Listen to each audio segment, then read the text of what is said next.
Yeah.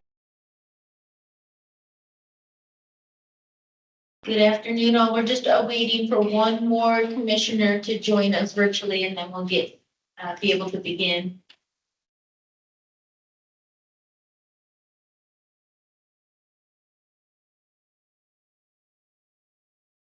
Good morning. I think so. I don't know. I kind of did. I don't know. I was paying attention.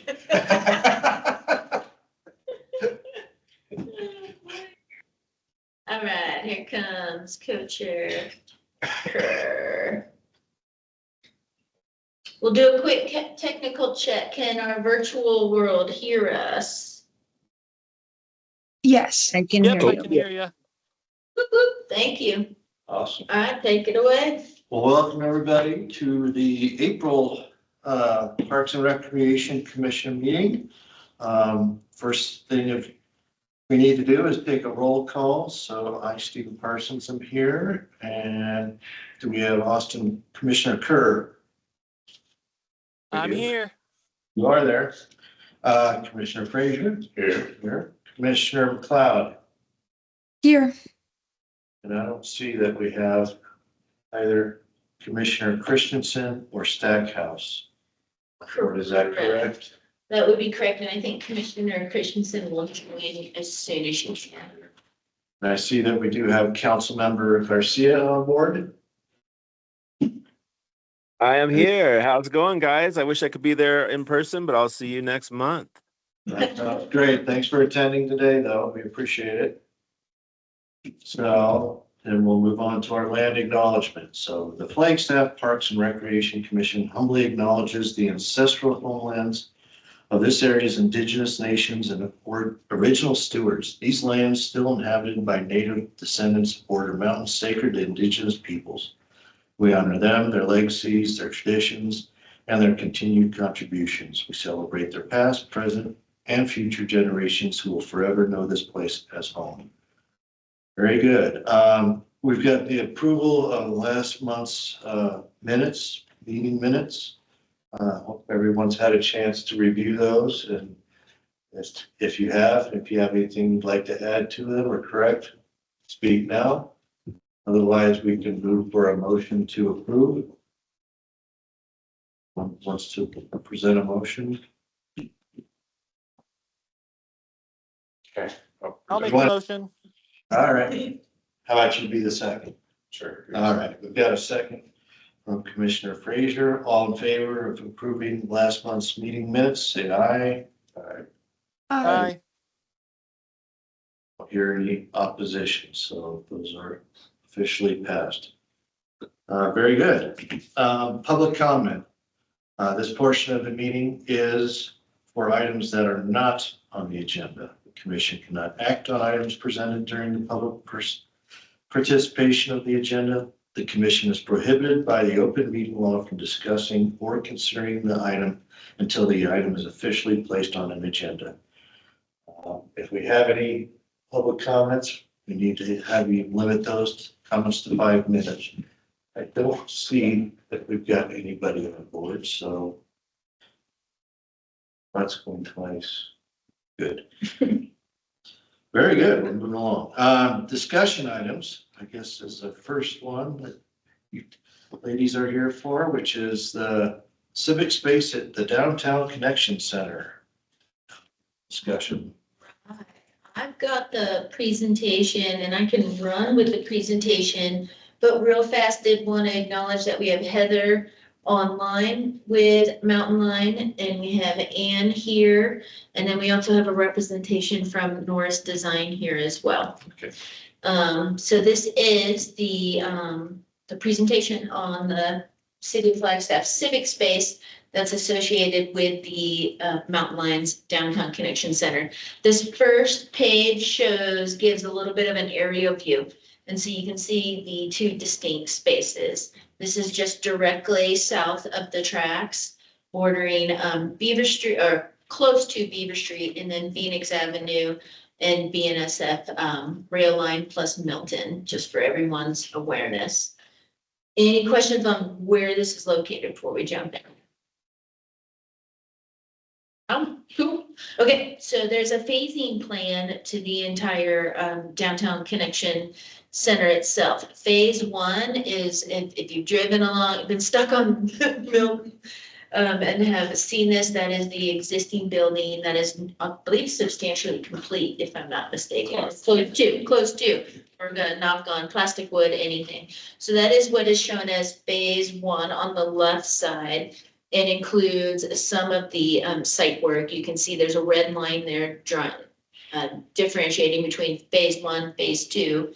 And then part of phase two is a bus plaza for the downtown connection center. And then there's the civic space. And there's some other pieces there you'll notice, like a phase 2A, which is a surface parking done by others, and a phase 3, which could be future parking structure, again, done by others.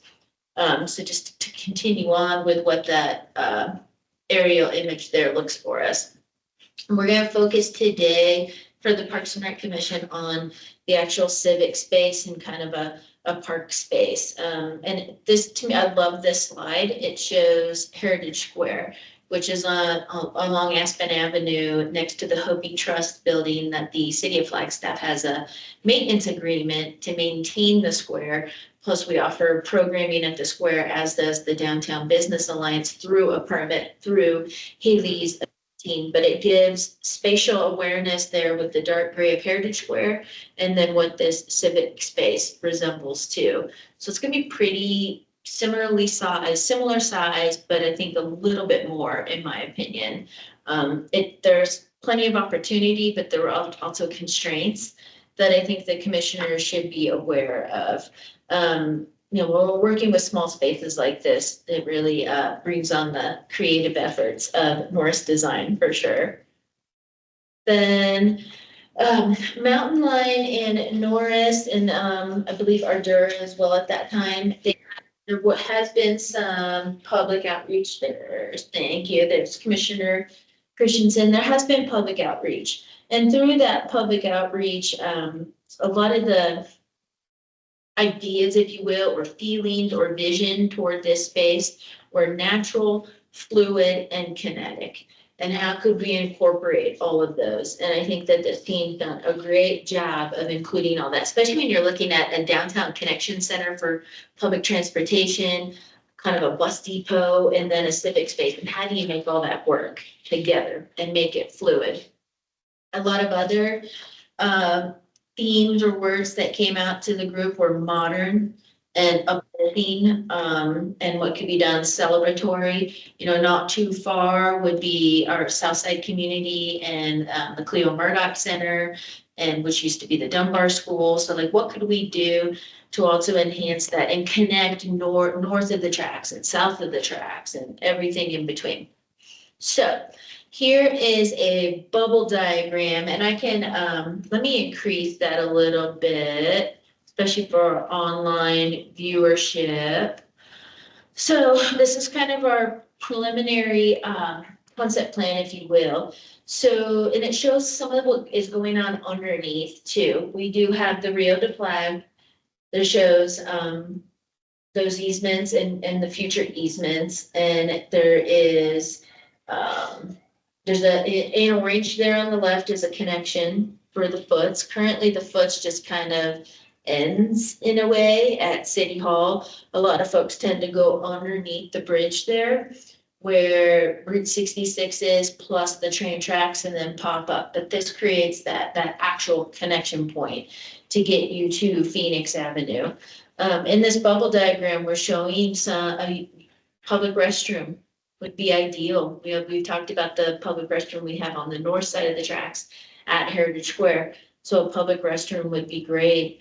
We've got an opportunity for maybe a food truck area, pull up during some peak hours. People could walk out there, get a bite to eat. Could be kind of cool, ice cream, whatever you name it. All something that we can permit through our team. An opportunity for an art display and an opportunity for a splash pad. We talked a lot about that through the outreach to the public, where there is is not a splash pad or a pool just open to the public in all of Flagstaff. It's all membership based or pay for entry, whereas splash pad's intent would be that free, fun, cooling center type place, especially in our warmer months. So it's certainly not open year round. Not in our climate, unfortunately, but could provide a pretty cool relief there and something to do. Also some pop-up stages or pop-up opportunities for music, for small events, just like similar things that we do at the amphitheater in Heritage Square. And then park space with more of those natural feelings that the outreach provided to us, some type of natural area with natural plants. Still a tree grove is demonstrated here too. So some really neat, unique things, I think, that to add to a civic space, especially when you look at our existing one with Heritage Square, that's just an amphitheater, concrete and bricked in pavers. This would be drastically different. So I do think, and complementary at the same time. I want to hang here on this diagram in case there's any questions from commissioners or even from Councilmember Garcia on this, or anything that Mountain Line or Norris would like to add to this. I might just Sure. add to one item, and I should also say I'm on the Beautification Public Art Commission, but I'm here in private. Well,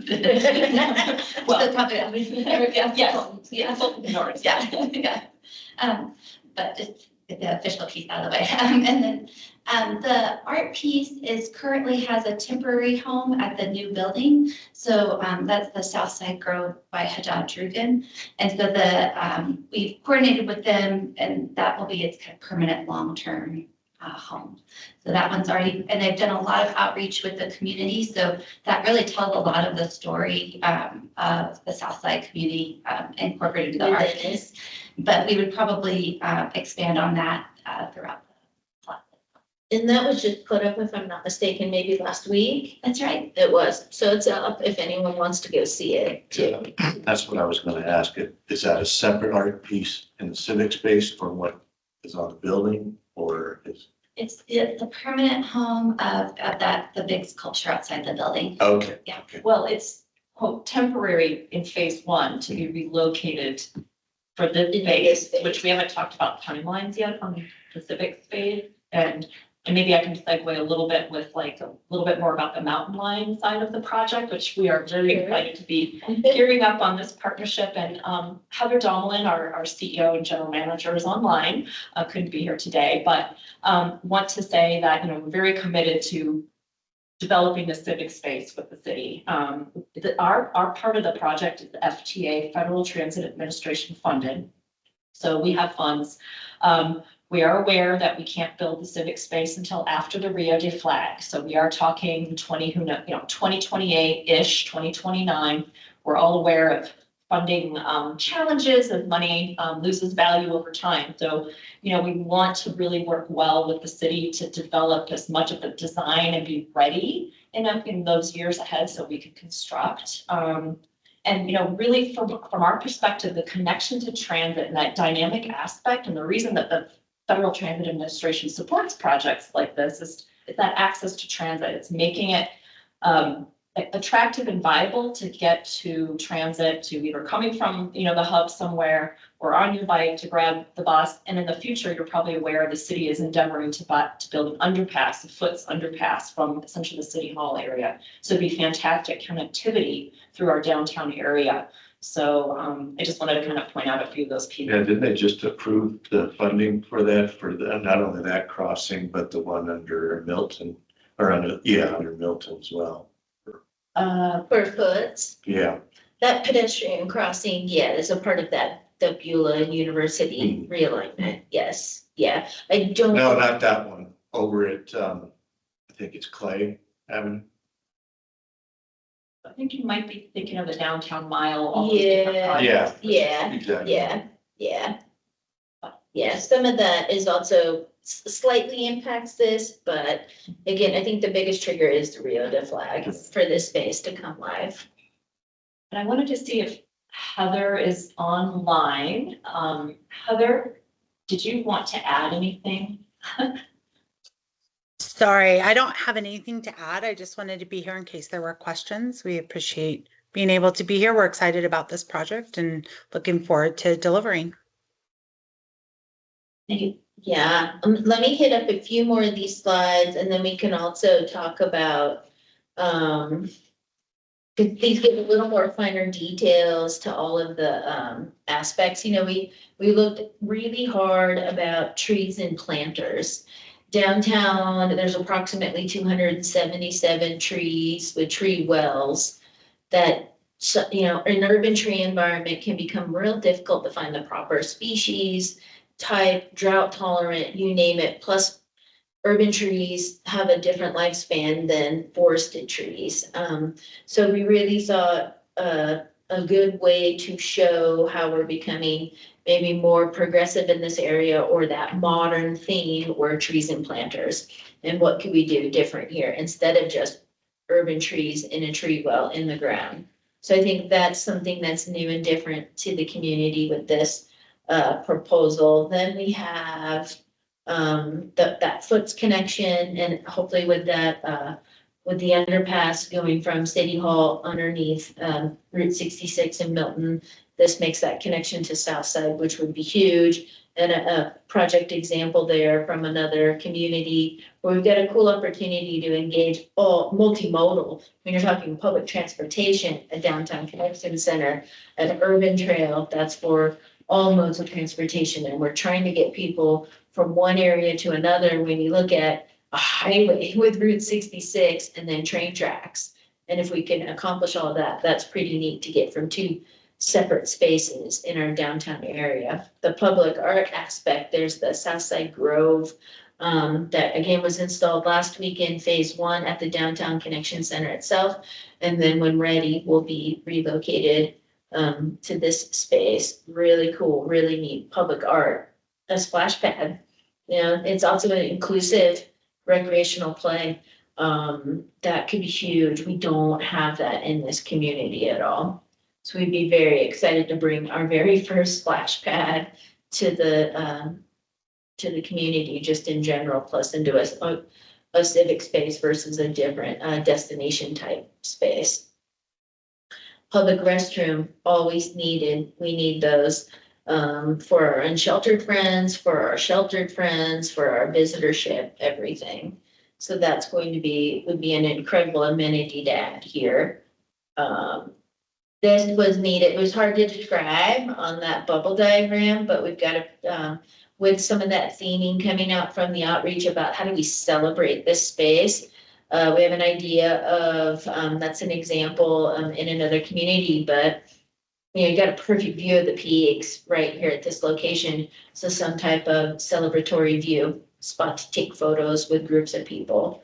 Just really easy amenities to install with something like this. A part of not only keeping this, having a natural element to the space, but obviously there is a floodway here with the Rio de Flag. So what a perfect way to do something, some type of enhanced park or green space in the floodway. Again, really great coordination there with that. Food trucks, concessions. We don't have a space like that currently. You know, sometimes you might see the hot dog cart sitting around downtown. This I think is a bit of an enhancement, something that we don't necessarily have in any of our, at least City of Flag civic spaces. So that could be a really neat amenity, especially associated with similar events in that space, for folks to get food and drink. And these pop-up stages, I think would go well even with, or it could be concessionaire. It could be both. But I think that would be pretty neat too. Even though the train is there roughly 76 times a day, I think there's still a pretty cool opportunity for some entertainment in the area. And then we'll zoom back into this, because there are definitely a handful of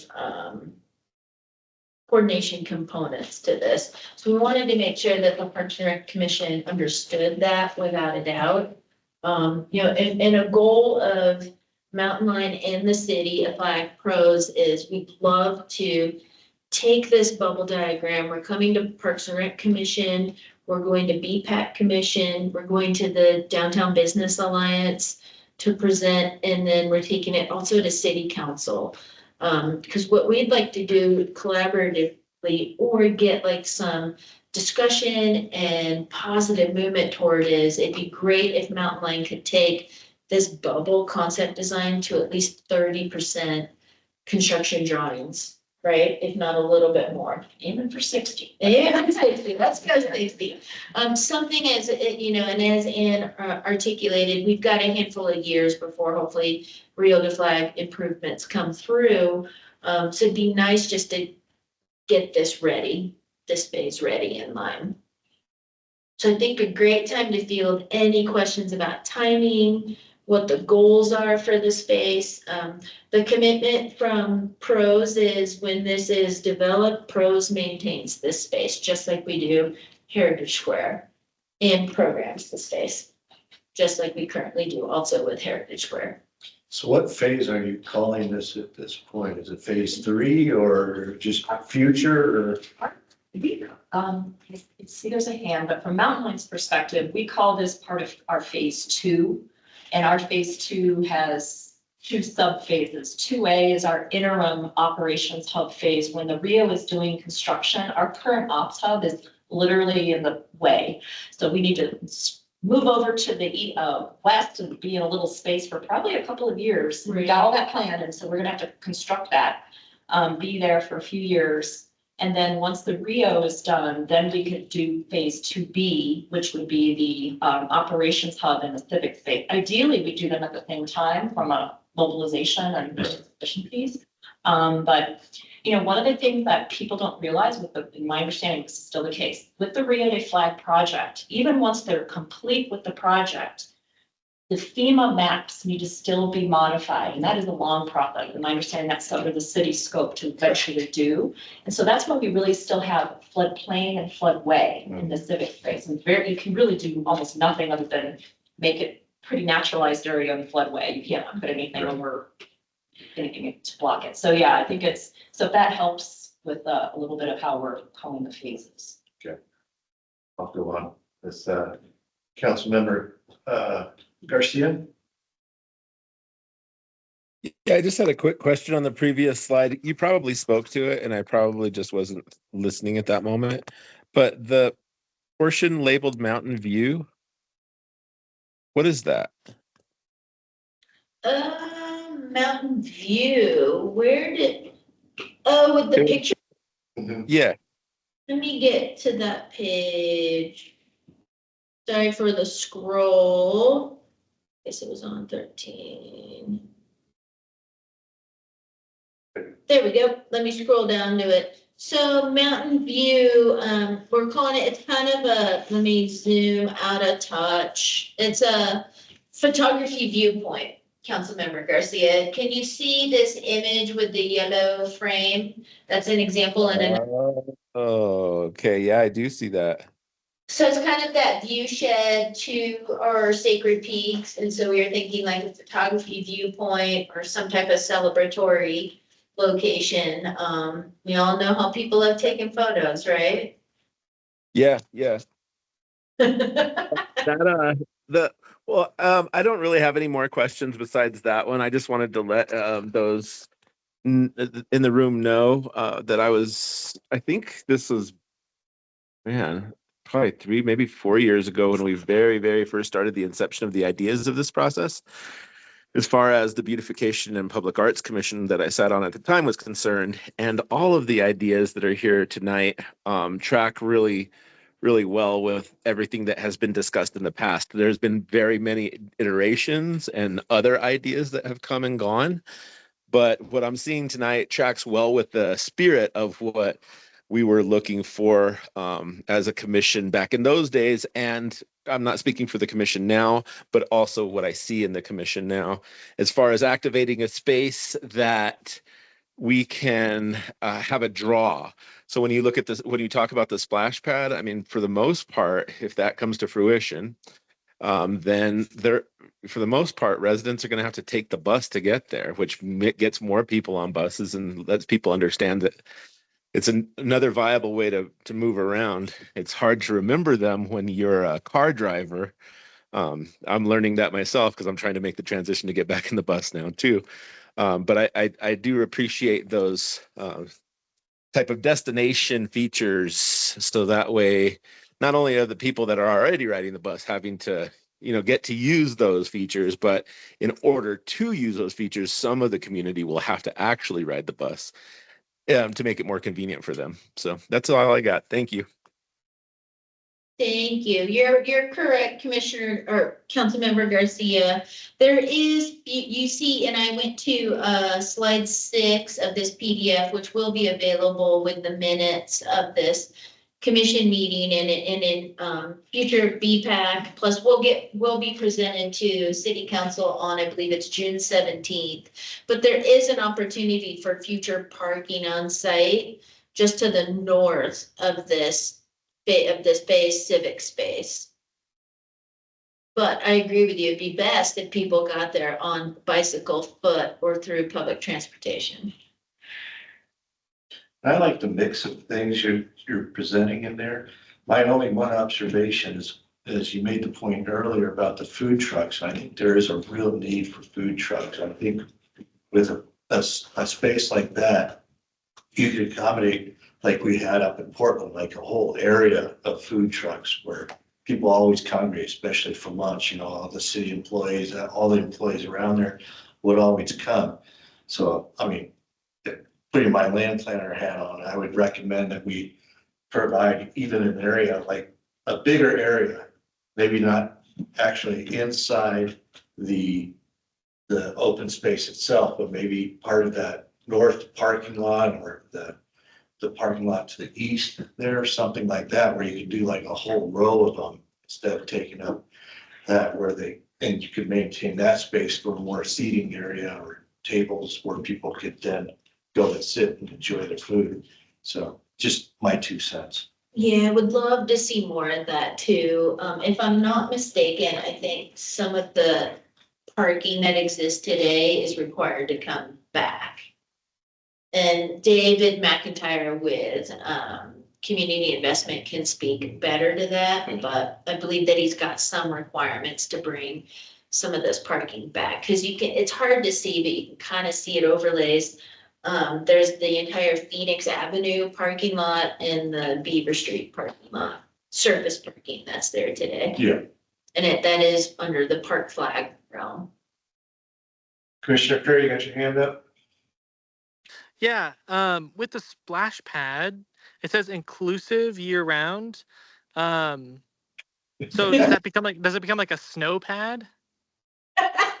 Yeah, I think the great thing about a splash pad in a civic space is when you turn it off, that's just a space that you can occupy. You can use it as a plaza, you can use it for events. So yeah, not that people will be playing in water in January, but that it's unlike some other kind of water features that, or when people used to do like a fountain or something, when it's off, that's just a void. You can't use it at all. But with the splash pad, it can be both at the same time. Can we turn them into an ice rink? Yeah. Very cool. I just wanted to check in about that. Thanks. Yeah.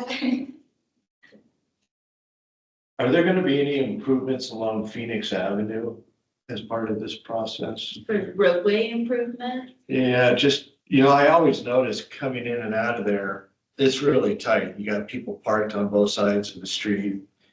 A bus comes down there, you can't get by, and sometimes you get stuck. I mean, even 2 cars passing, it's really tight in there. So I didn't know, I don't see where the futz trail is going. So if there's gonna be futz improvements along there, or what, how do people take that futz across there, and then where do they go from there? So I think right now it's probably a striped crosswalk to that approach there in front of Fratelli's Pizza. And where it goes from there, the next foot segment itself is physically on Butler, not necessarily there. And so I'm not quite sure how it will wind through a couple blocks there of Southside community. That's why I bring up, the narrowness of the street. Right. And so. people Yeah. come there. I know for certain the right of way does not expand, does not get wider in a street classification that was in a plat from probably the early 1930s kind of thing. Yeah. His right of way, the curb, you can tell is going right up to there. So I'm not aware of any changes there. I know in our phase, it's further to the west on the slide, in our phase two, essentially our operations hub phase, when we actually build the ultimate 13 bays, the North Phoenix right-of-way line does adjust more north. We are building a little bump out. We call it a kiss and ride. You can kind of see it a little bit there in that image. But that is really intended to be, well, a kiss and ride where someone might drop off somebody to grab the bus, or potentially a loading zone for like a Flix or a Greyhound. You know, we're trying to encourage some partnerships with other transportation providers as well. Then I believe over on the civic end, I don't think we punched we left the fin right away the same. Yeah, the curb, now there is parallel parking on there, so we kept that's there. And then we try to do kind of a more urban treatment so that the sidewalk really bleeds with the plaza or the civic space. But yeah, we didn't really change the right of way. Right. Yeah. No, I know. It'd be nice to get rid of one side of parking, and so you widen that out or make that sidewalk nice and wide and. I don't know. Just thinking out loud. Yeah, very big discussion because those are park flag parking spaces. Right. So what's the process from here on out then? You know, as far as continuing design, further community discussions, so on and so forth. What's the? So this exact same presentation will go to the Flagstaff Downtown Business Alliance, I believe later this week. And then also to the BPAC Commission, and then the City Council on June 17th.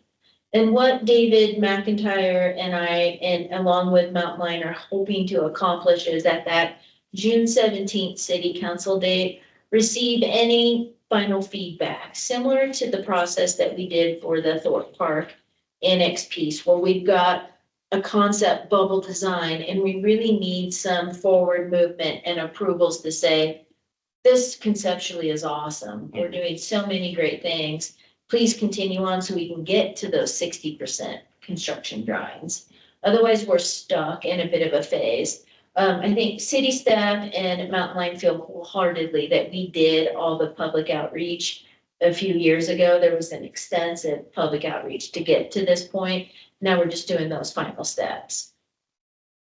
So it's from the Parks and Rec Commission, you know, this is not, it's not a vote, if you will, Right. because we're not talking about BBB recreation dollars Right. and how to spend those, but it's really just a discussion and a, you know, Q&A and any feedback kind of thing before it moves on to the next group to present to.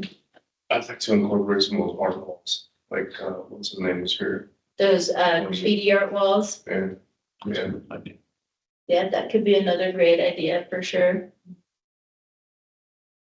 Yeah, especially in a more Flashing tape. accessible space too, because I think that's what that individual was really looking for, right? And what we were able to offer were the handball courts along Thorpe Road, which is within a giant park, plus with some residential, where this is a civic space.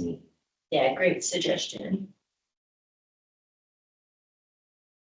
Is it gonna be at all impacted by the railroad expansion? Or that's far enough away, it's not really impacting? The third rail, Yeah, that actually goes to the north, and no, it does not impact.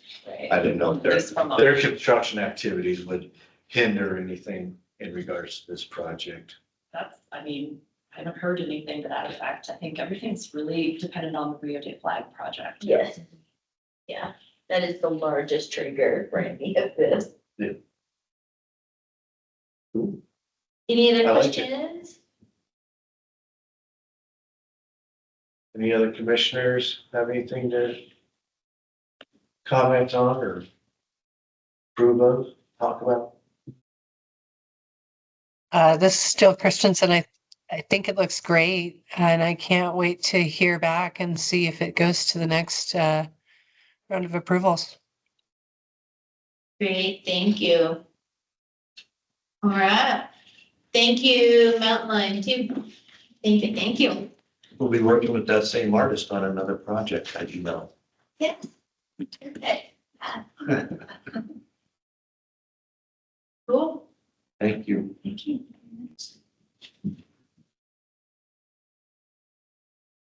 All right, so you're on to item number B.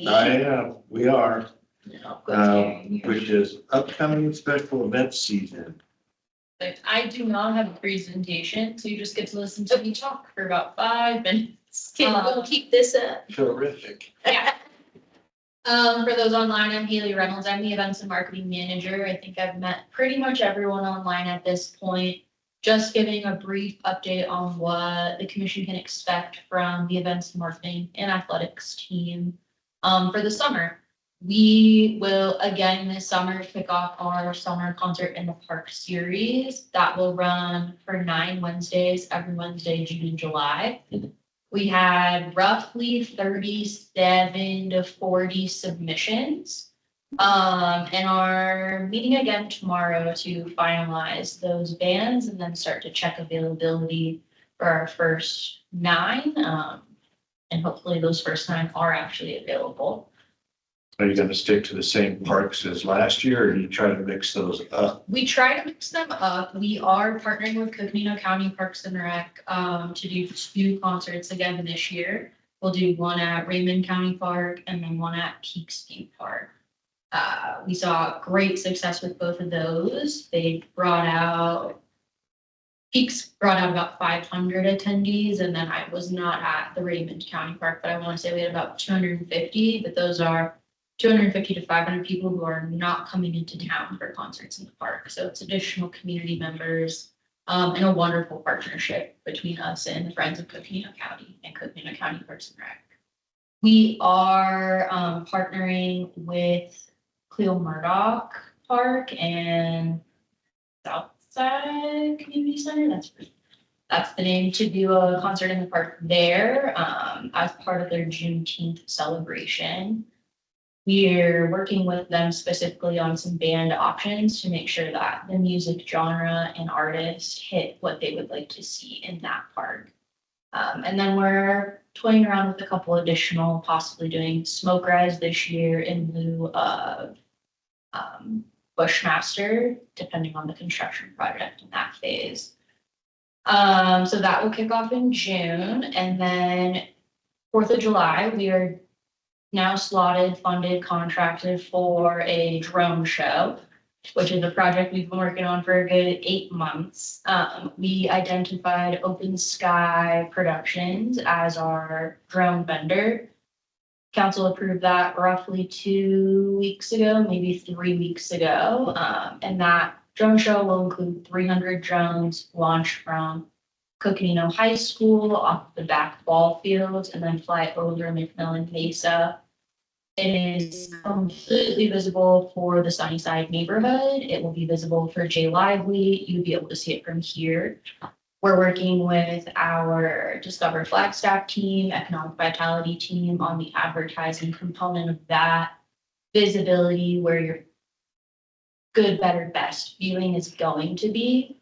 We did promise the school district that we would not host any type of view party within their property, which works out for us. That allows for a larger fallout space if a drone were to come down. That's what I was gonna say. Hopefully it's not like that drone show I heard about a while back where a lot of people got injured by falling drones. Right. It's not going to be that one. Knock on wood. But that's a really awesome project. The actual content will include patriotic media as well as the celebration of Flagstaff. So that'll be on 4th of July, roughly 9:15 p.m. launch. And we'll be happy to bring more information to the commission as that project advances. We are partnering again with the Downtown Business Alliance to do a Kids Squared event on a Tuesday in July as our contribution to Parks and Rec Month. And then I know Recreation has a couple other activities planned for Parks and Rec Month that we're still in the works on, so happy to bring that information back. And then we'll come into the fall season and winter season before we. Yes, I would expect to start to see a lot of high usage of the historical special events at Wheeler Park. We'll see some large ones at Bushmaster and Fox Glen and Thorpe Parks. Yeah, we're on track for all of our historic usage, historic permits, and then we've got about 20 to 25 events that are smaller but newer, that we're able to work in. Most of those are at Buffalo, a couple are at Thorpe, and then, yeah, they'll just travel around. Where do you go to find information on those? Is it just in that weekly thing that comes out? On the events that we permit, Yeah, so we don't advertise those on our website. what's coming out? We do send out an internal message so that staff are aware, to everyone that would possibly be impacted, from our team to like streets, PD, fire. But your best bet would be to check out Flag 365.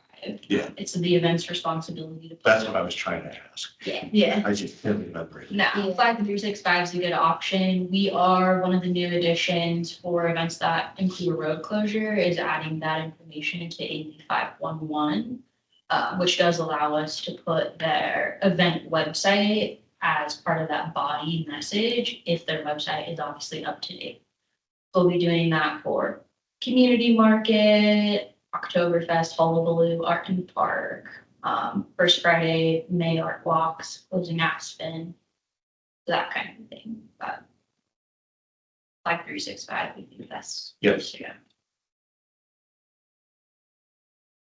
That's my spiel. Nice. Any questions on the, like our signature-ish event will be the drone show. And our concerts in the park. Right. Where all those others are just permitted special events on city-owned property. How long is a drone show typically? This one will be 23 to 25 minutes. That's what we requested from the vendor. It was anything over 15. So it'll give you sort of that same duration experience that part of the show. Cool. It'll be, yeah. Is the cost roughly the same as doing a fireworks show, or is a drone show less expensive, more expensive? How do those costs compare versus traditional fireworks display? You know, we haven't done fireworks in a number of years for 4th of July, so with the increased cost, we would anticipate that being somewhere around 30,000. The drone show that we're funded for is 97,000. That $30,000 would just be fireworks. It wouldn't include our partnership with Plated Projects, which is an additional $28,000. So it is more expensive, but it is a reliable event. It's a reliable form of entertainment. We're not canceling the day of and disappointing the public. Unless it's raining or thundering, right? They can fly in rain, light rain. Okay. Yeah, In light wind. and light Yeah. wind. And at least postpone, say if some monsoon was coming through, we can, I think, play with the time. How many concerts are there? There's 9 this year. 9, okay. Is Local Honey one of the groups that applied? Do you know? I don't know yet. They're one of our submissions. Nice. Anybody else have anything in regards to this topic?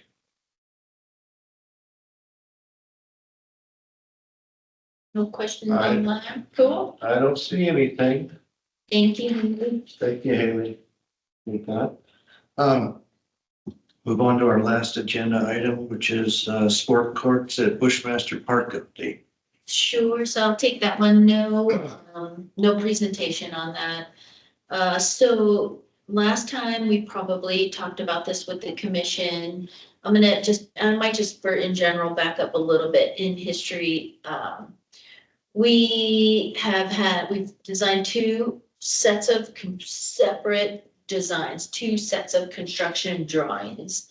Had that completed by early February. And then approached one of our JOC contractors, so one of our job order contractors who has built pickleball courts and sport courts elsewhere, including in the Flagstaff region or northern Arizona, approach them with one set of those drawings to say, you mind taking a look at this? Is this a project that we can do through that contract opportunity? That contract opportunity, no matter what the project is, who the contractor is, that's a part of the job order contracting, the JOC process, you cannot exceed $2 million. So unfortunately, during late February and early March, that contractor took a look at things, couldn't get the project under $2 million. So we issued what's called an invitation for bids, a hard bid. The results of that came in on April 10th. And so we have that result, the lowest responsible bidder on one, and we bid out both sets of drawings because it'd be great to know, gosh, which one of these is going to be the most cost effective to build. And so one set of drawings has come in, it's just a little bit over $2.1 million.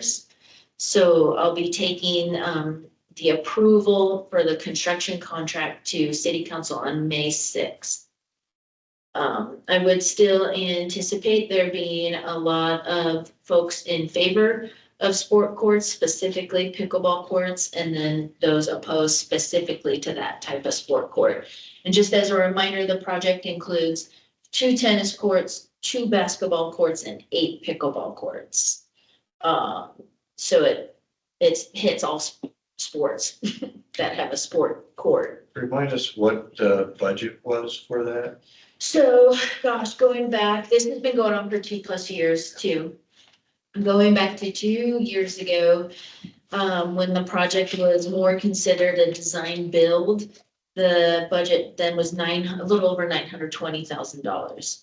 Then a lot of things happened. The topic itself has been at City Council over the last 2 years about 9 times in one form or another, including doing adjustments to city code and to park hours into how late sport court lighting can even be on, illuminated at night. But then and it was funded through BBB Rec Capital. So what this commission is charged with approving when staff are bringing forward those suggestions with that budget, we were able to add to that 920,000 and increase it to 1.9 million, of which though the design fees to create the construction drawings has come out of that. That hasn't exceeded, that's around 94,000 if I'm not mistaken. So we're still under budget, but we have capacity within the BBB Rec fund balance, including on future projects in future fiscal years. So that's what I'll be suggesting to City Council on May 6th. I was wondering if when a contractor is selected, is there an attempt to at least review the plans with them and see if there's some additional value engineering items that can be had so we don't have to draw from those funds? Or so you're unable legally to do that with the invitation for bid. It's a hard bid. These are the drawings, that's the bid schedule, this is the bid price. And that's what I need to go to City Council with and say, construction drawings, bid schedule, bid price. Do I have your approval to go under contract? If, say that's approved, and then we have a contract with XYZ contractor, then we can talk about that too, because change orders can be a negative or a positive, either way. But I still need to go to City Council and ask for the 2.1 plus. Yeah. Right. Yeah. Is there any anticipated headwinds with tariffs and supply chain? There's a lot of concerns with that. I can tell you on other projects, we're sometimes receiving quotes that are valid for 7 days. Yeah. So that is the one thing that I did do with this contractor, with this potential, with the lowest responsible bidder is, here's the set of drawings, here's your bid schedule, and here's my date at City Council. Are we good? And it's, yes, we're good. We have confirmed we can do it for that price. That still leaves though that opportunity that Chairperson Parsons was stating, if there are changes you can do in the field to reduce costs, great, let's take advantage of those. But yeah, yeah, on steel, really concerned, not so much on labor or on cement. But with there's plenty of steel with the, post tension within the slabs, with fencing, all of that, yeah. Any questions from virtual world on, the update on the sport courts at Bushmaster Park or that future, May 6th city council date? And there's a presentation for May 6th, that goes through the entire history since May of 2023 that, PROS has gone through on this project. So let's say they approve the contract, city council, then is there a start of construction date then proposed? The very next day. Because that's one of my concerns, when you're starting when we could, this last season, there was a really long construction season Yeah, without a severe winter, but we're not always guaranteed that. That was one of my questions to the contractor and also confirming, that you can do this project for this dollar amount. They would love to start the very next day if receiving approval that night, just with some easy things though, maybe going out there and, marking out where they're gonna set up temporary fence, things like that to get started, but they have committed that they would be able to be done by November. that's what my next. Would be question. huge, yeah. So at least then we're impacting just one construction season Yeah. with all of these sports. Very good. Yeah. Great. Well, hopefully May 7th can be the day. Hopefully May 7th can be the day. It's been. Jesus Yeah. Christ. Hopefully we can do it. Woo! That's crazy.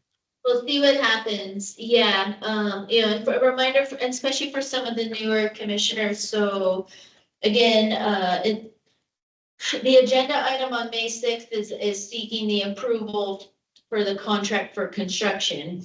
It's not to, do we build these sport courts or not?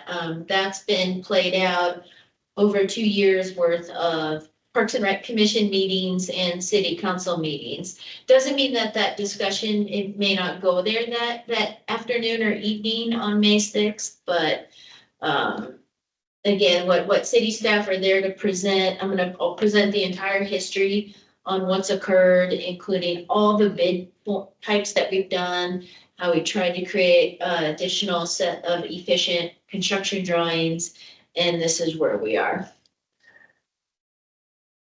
Great. Should be a wild night. Yeah, there you go. I'll be watching, right? Awesome.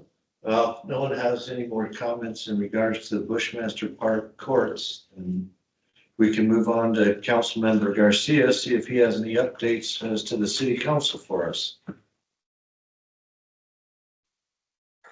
So to be honest, I really don't. I'm just continuing to promote the land availability and suitability study.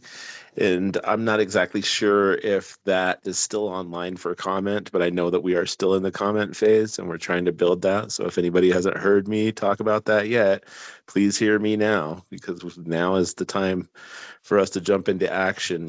Anything beyond a month or two from now is going to be too late. So that's about it from me. And we'll see you next month. Excellent meeting, guys. Thanks. Thanks for joining us today. So, item number 8, reports monthly highlights of parks, recreation, open space and events. So, did everybody, again, the newsletter was very informative. I still like that. It's gotten so much better. So I appreciate that. It's amazing, yeah. Lots of things coming up. I like that the Highland Mesa Park was on there. It was on there. Kind of cool. Anyone have any comments in regards to the March newsletter?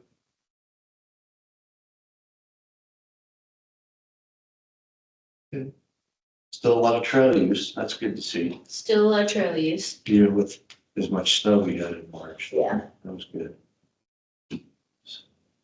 Okay, well, no one has anything there. We can go to information items to and from commissioners and staff. Have anything too much?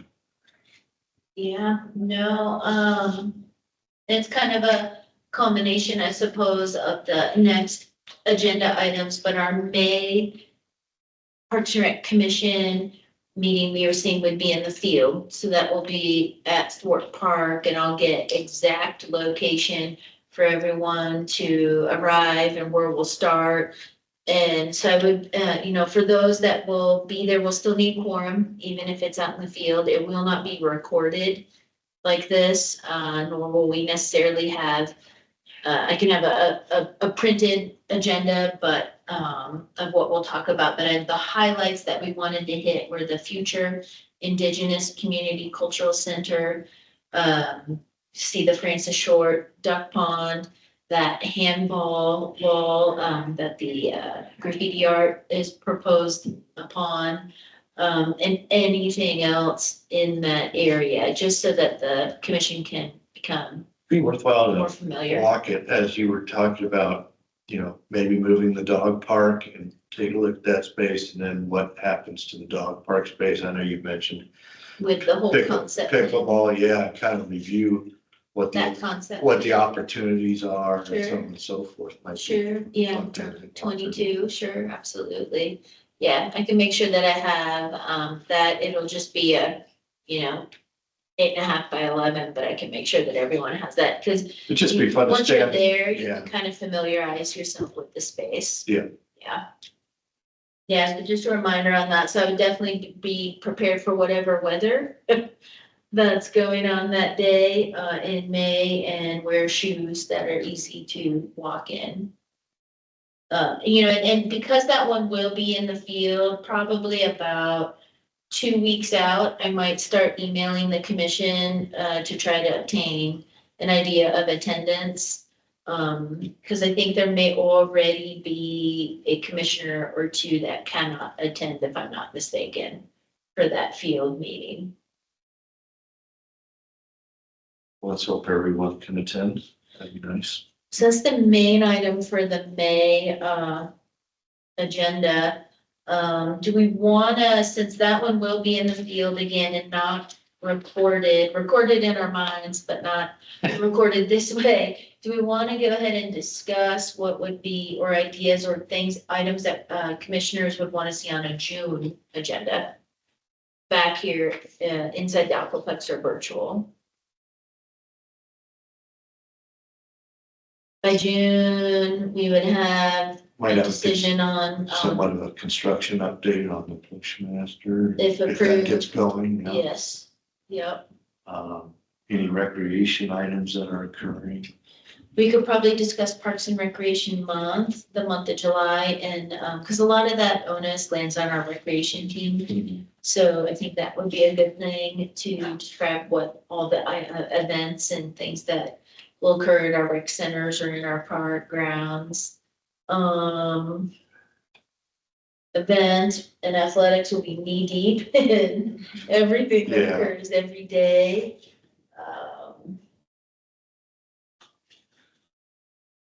Any, Might be a good time to start to bring an update toward the future Cheshire Park expansion, because that funding would hit in July, and if staff have any updates to provide on that in June. be interesting to hear if there's progress being made as far as funding for the track and all that, Right. what's going on in regards to Sure. that. Because I believe that it was the Flagstaff track or running club that was gonna provide funding for the track itself. Is that correct? So it would have to be an agendized item. Oh, yeah. Talking detail on it, Right. yeah, So just updates overall on that okay, would be great.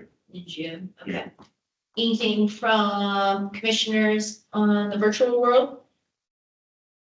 For future agenda items? All those sound good. Thank you for putting that together. Looking forward to it.